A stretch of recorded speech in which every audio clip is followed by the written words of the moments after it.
fuerzas de 50 fuerzas de gravedad. Por último, estaríamos encontrando las fracturas del maxilar inferior, no de todo el maxilar, sino en ciertas estructuras de la mandíbula que tienen menor debilidad.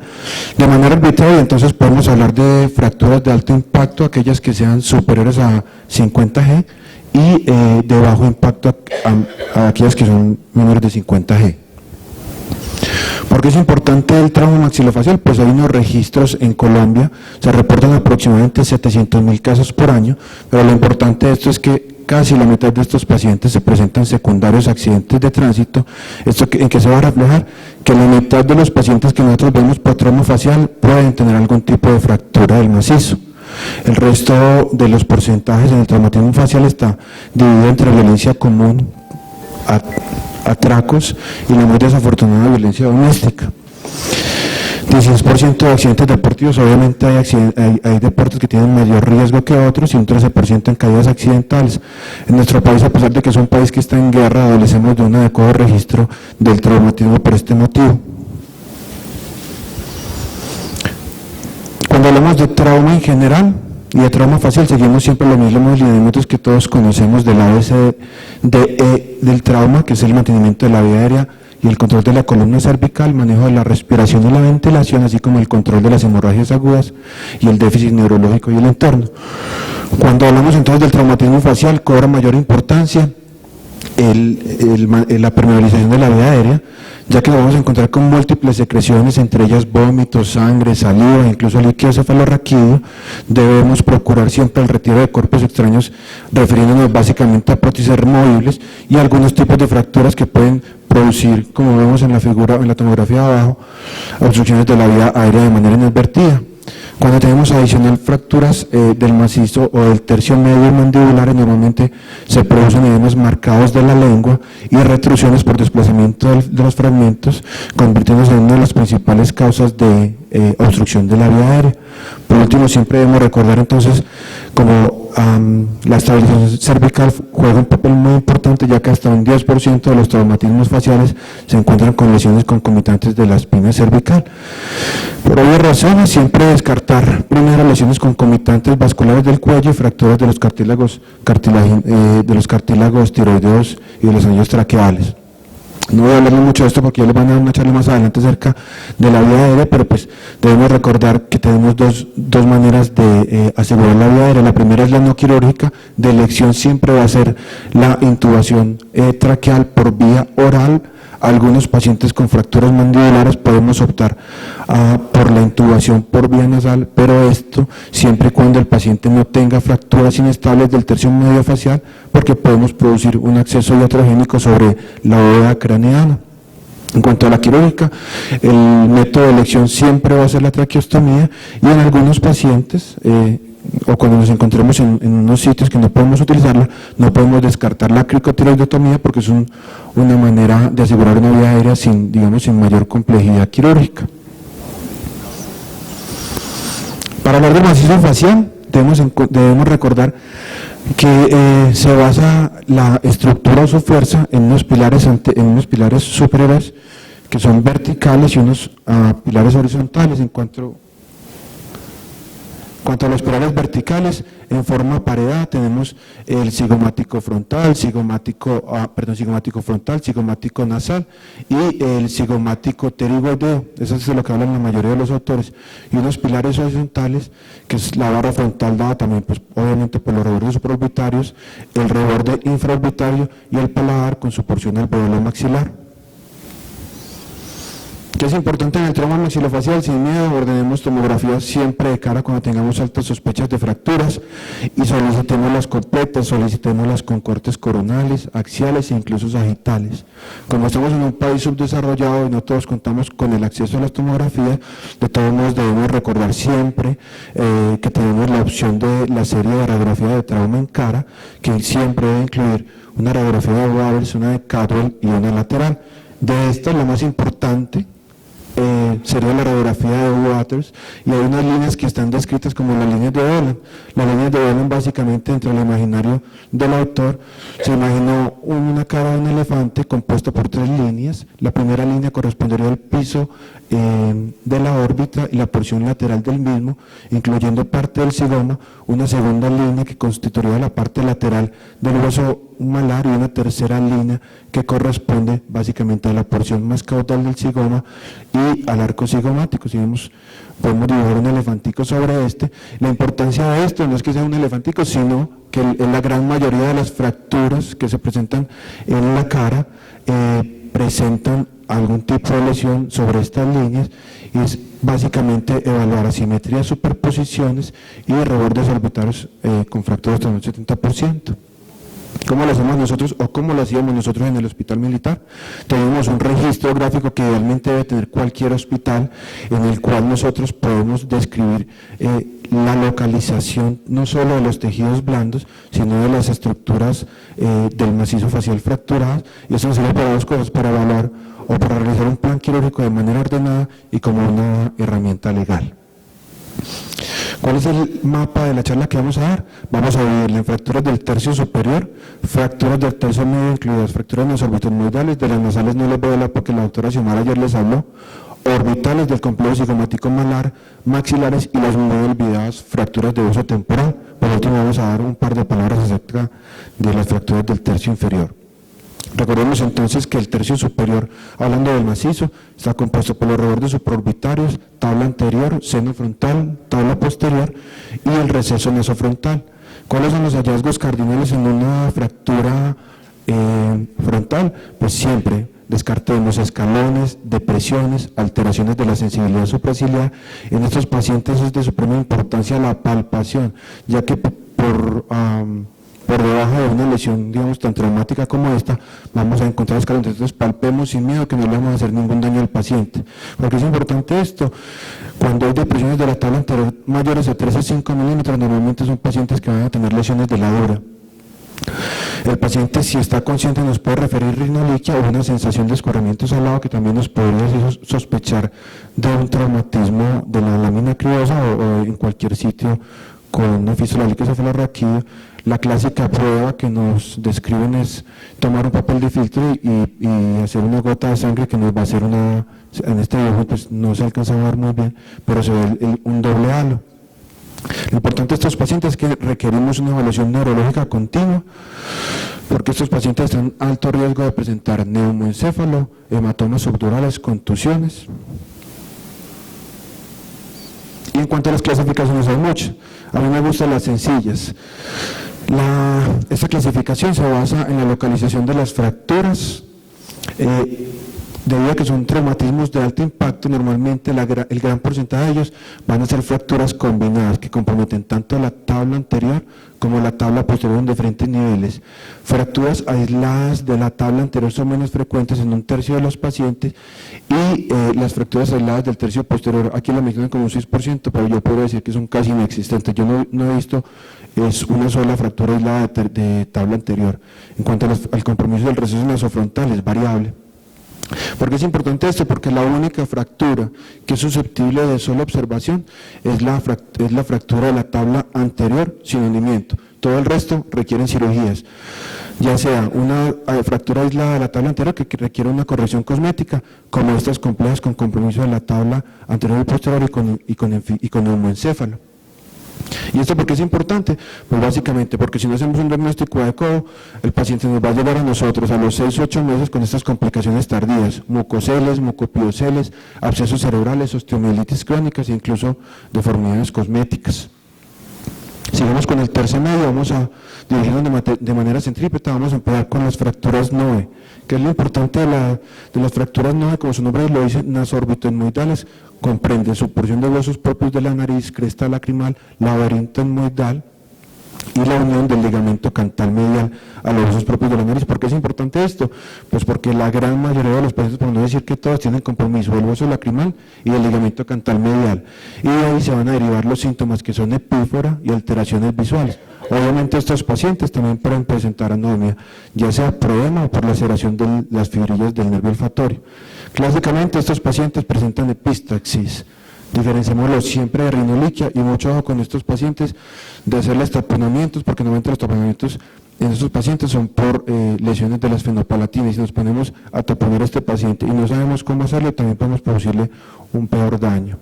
Contra los signos nasales, signo cardinal, no se debe olvidar en las fracturas NOE, es el telecanto traumático. Básicamente esto es el aumento de la distancia intercantal medial. Estos pacientes frecuentemente se presentan con aplanamiento nasal, a veces tan dramático como este paciente, pero en muchas ocasiones un edema marcado de la nariz puede oscurecer este diagnóstico.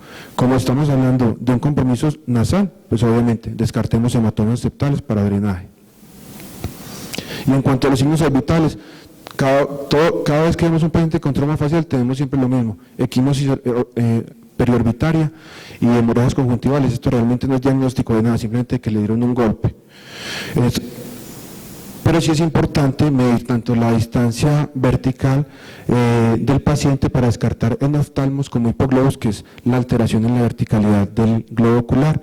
¿Por qué? Porque este paciente entonces nos va a referir como síntoma primordial diplopía por alteración de canto medial, y si el edema nos permite verlo, vamos a encontrar este redondamiento con pérdida de la anatomía normal del canto interno. ¿Cómo evaluamos clínicamente a estos pacientes? Lo primero, cogemos una reglita, midamos la distancia interpupilar, distancia intercantal, recordemos los valores normales en mujeres hasta 33 milímetros, y en hombres hasta 34. Cualquier distancia mayor de 35 milímetros debemos considerarla como normal. Palpemos sin miedo la pirámide, no le vamos a hacer ningún daño al paciente. Ejemplo, este paciente tiene un edema marcado en la región del nasion, pareciera que tenía unos huesos propios de la nariz estable, pero al hacer la palpación, miren la pérdida total del soporte del mismo. Y en cuanto al compromiso del ligamento cantal medial, tenemos dos tipos de pruebas.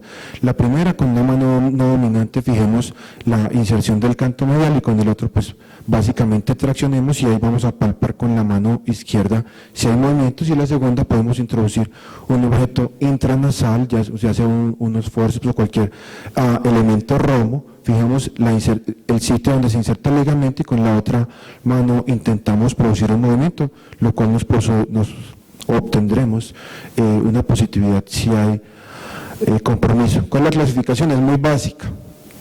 Tipo 1, con un compromiso de un gran fragmento óseo. Tipo 2 y tipo 3, difíciles de diferenciar incluso clínicamente. La tipo 2 lleva una conminución, y en la tipo 3 nos encontramos con una avulsión del ligamento cantal. ¿Cuáles son los riesgos radiológicos clásicos? Esto.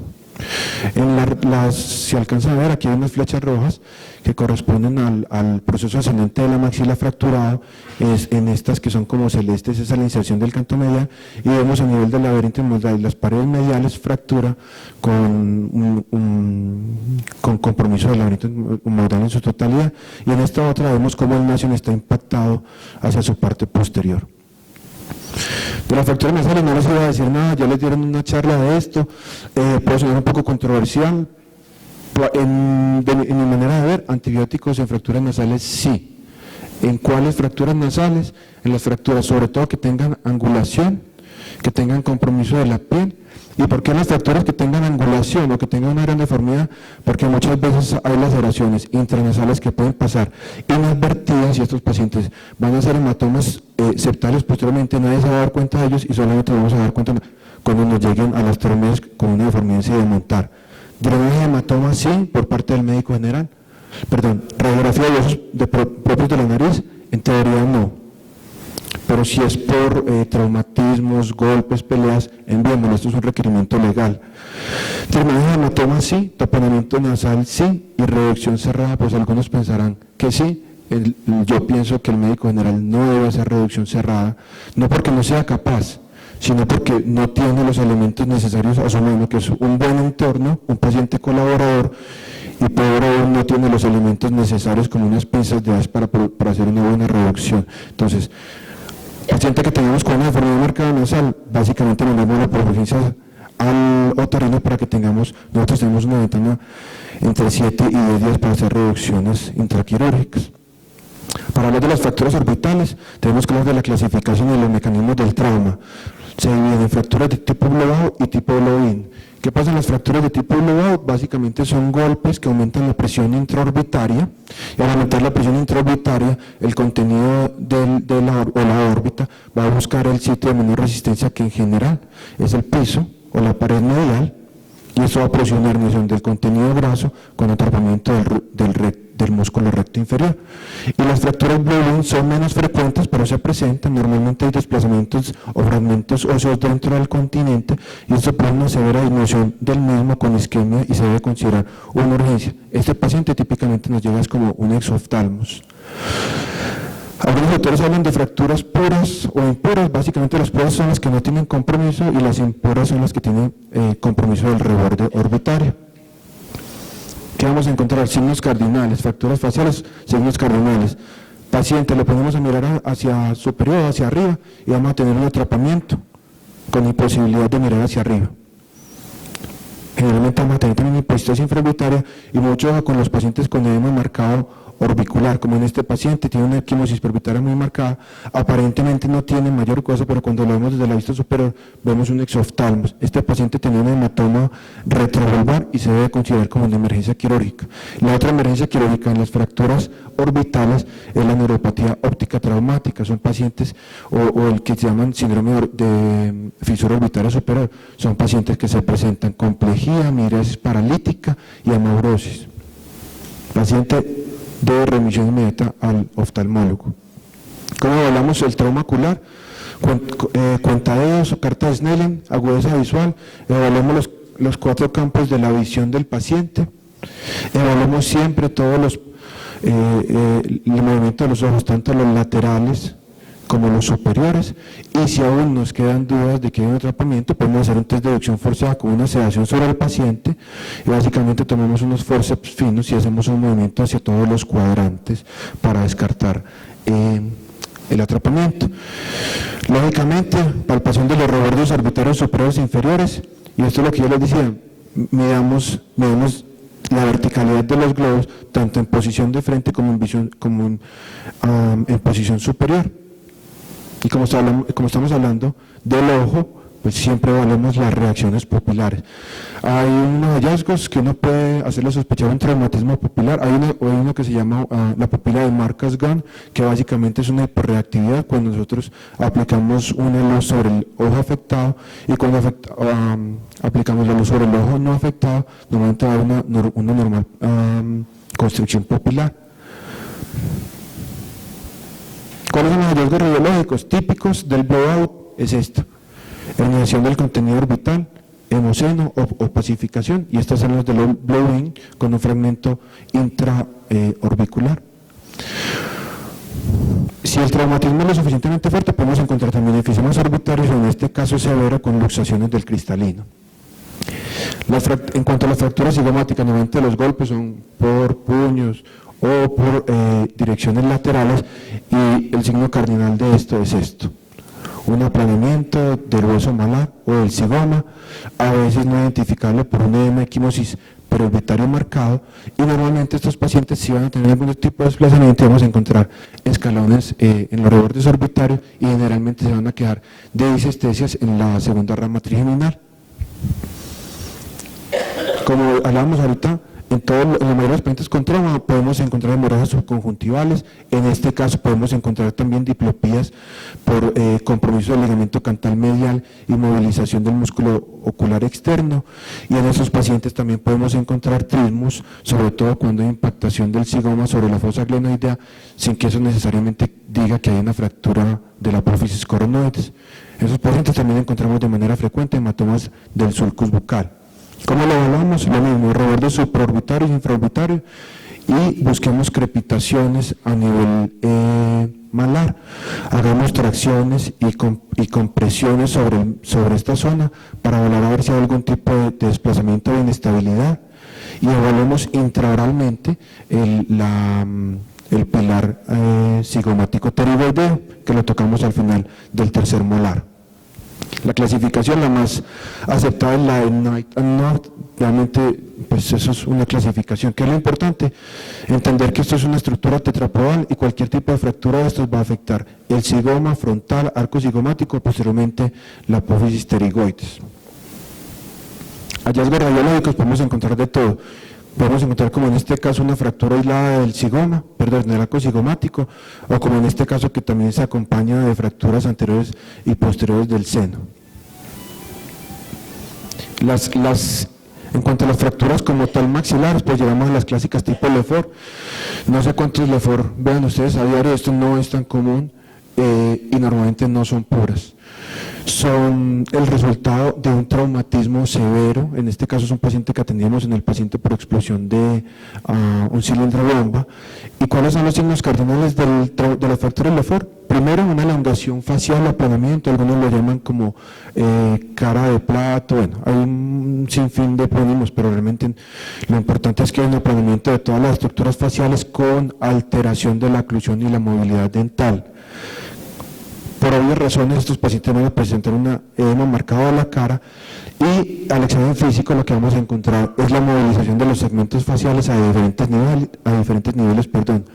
¿Cómo evaluamos a estos pacientes adecuadamente? La primera maniobra, entonces hagamos una fijación a nivel malar y hagamos movimientos pendulares hacia anterior y posterior para descartar que no haya fracturas tipo 1 o maxilares. La segunda maniobra que debemos utilizar o que debemos realizar, estabilicemos la pirámide nasal, volvamos a hacer lo mismo, hagamos movimientos pendulares anteriores y posteriores y laterales, y en la tercera maniobra es a nivel de los rebordes infraorbitarios, también hagamos una fijación y repitamos los movimientos. ¿Esto para qué nos va a servir? Para la clasificación clínica del Lefort. El Lefort tipo 1 o fractura del maxilar horizontal. Esta fractura básicamente va por todo el reborde de los superior a los alvéolos, cruza el piso de la nariz y compromete el septo nasal y posteriormente las fosas pterigoideas. La Lefort 2 ya se considera, bueno, aquí queda al revés, la Lefort 2 es la que está acá, es una fractura piramidal y en esta ya hay un compromiso de los huesos propios de la nariz y de la parte posterior del septo de las láminas pterigoideas, y la 3, que vendría a ser esta, ya es lo que se conoce como una disyunción craneofacial con separación del zigoma tanto de la sutura frontal como la zigomática o temporal. Hallazgos radiológicos, en esto nos podemos encontrar de todo. ¿Qué es lo clásico? Que no nos encontramos un tipo Lefort 1 puro, 2 o 3. Normalmente encontramos Lefort 2 derecho, con Lefort 3 izquierdo, mejor dicho. Este es el resultado de un traumatismo severo facial. Siempre que yo he revisado los temas de trauma facial, nunca mencionan el trauma temporal. Y obviamente el trauma facial es de gran importancia, sobre todo por el abordaje que se le puede hacer rápido por parte de la persona que lo evalúa inicialmente. Recordemos pues que tenemos pabellón, conducto, membranas, cadenas osiculares, laberintos óseos y membranosos. Y muy importante la porción intratemporal del nervio facial. ¿Por qué es importante esto? Generalmente los traumatismos del pabellón, o vamos a tener hematomas o vamos a tener laceraciones. Las laceraciones podemos repararlas sin miedo, si hay compromiso de piel e incluso si hay compromiso de cartílago podemos utilizar suturas de rápida reabsorción como Catgut 560 para aproximación del cartílago y después cerramos la piel. Y en cuanto a los hematomas, drenémoslos siempre, no nos dé pereza. Esto simplemente requiere una aguja gruesa y una ferilización posterior que la podemos hacer con algodón laminado, una CA2.0, lo pasamos transfixiante, no perdamos el tiempo aplicando la anestesia porque va a ser un doble hecho y el paciente va a sentir exactamente lo mismo, pero lo importante de esto es hagámoslo porque si no, terminamos en esto, una reabsorción completa del cartílago del pabellón auricular. Esto, pues volver a hacerlo es muy difícil. Cuando sospechamos fracturas del temporal, signos clásicos, que no paciente nos presente, el signo de Batten, que es básicamente una equimosis a nivel de la región retroauricular, junto con una equimosis purvitaria, y se puede presentar en muchas ocasiones otoliquia. ¿Cómo sabemos si es sangre de otoliquia? Pues clínicamente, obviamente el signo del halo, aquí ya tenemos la foto que sí se puede ver un signo del halo, debido a que el líquido cefalorraquídeo tiene menor densidad, pues vamos a ver un centro donde se coagula la sangre y un halo en su periferia. Las otras dos pruebas que podemos utilizar, aunque no son 100% fiables, la otra prueba que podemos utilizar, que no es 100% fiable, es utilizar un estadístico pues, para medir la glucosa, que en teoría pues, debería dar positivo, pero digamos que no es la prueba diagnóstica. La única prueba diagnóstica para fístulas de liqueocefalorraquídeo es la beta-2-transferrina. Clásicamente los otorrinos actualmente se cambia un poquitico la visión y se dividen las fracturas de hueso temporal como con compromiso de la cápsula óptica o sin compromiso de la cápsula óptica. A mí esta clasificación que utilizaron por mucho tiempo me sigue gustando, porque explica de manera muy fácil cómo se dividen en longitudinales y transversales. Las longitudinales son las que se presentan con mayor frecuencia, normalmente el traumatismo es lateral y esos son los típicos pacientes que vienen con un tímpano azul o negro. Diagnóstico no tímpano o que vienen con perforaciones, tienen compromiso de la cadena articular, ya sea por desarticulación o por fractura de los mismos, y esto como resultado nos va a producir una hipoacusia de tipo conductivo. Ojo con estos pacientes, esos pacientes pueden desarrollar parálisis facial que debe ser tardía, normalmente inician en el segundo, tercer, cuarto día y lo consultan a ustedes por el mismo.